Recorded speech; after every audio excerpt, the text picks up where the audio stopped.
ছাল নাই কুত্তার বাগানাম, তার মতো মেয়ের 10,000 টাকা নাকি মাংস কিনে আনতে হয়। 3 দিন ধরে রাস্তায় ঘুরে ঘুরে একজন থেকে 20,000 টাকা দান নিয়ে এসেছি। কি হইছে? এত গেউ গেউ করতেছেন কেন? যে করতেছি তা কি আমি গাছ থেকে ছিঁড়ে এনে বাসায় এনে রাখি যে এমনি মাংস কিনে নিয়ে আসতে হচ্ছে। টাকা ইনকাম করে না তো বুঝবা কেমনে টাকাগুলো কেমনে আসে।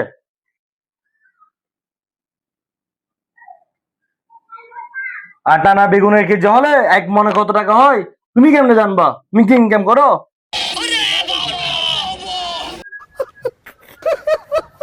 আমি কিচ্ছু জানি না, মাসে আরো পুরোটাই পরে আছে।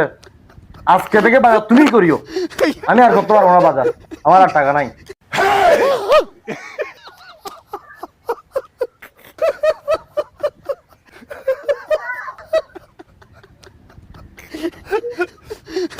টমেটোর বাবা, আই লাভ ইউ।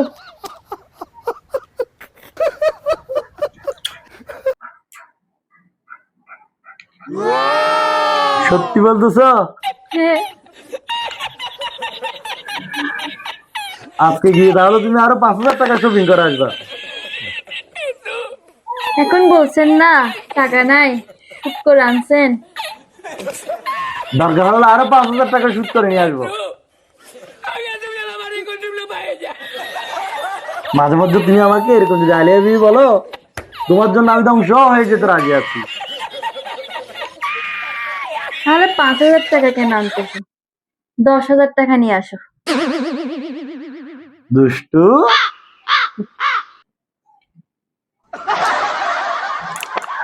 তাহলে আমি এখনই যাচ্ছি, টাকা নিয়ে এখনই চলে আসতেছি।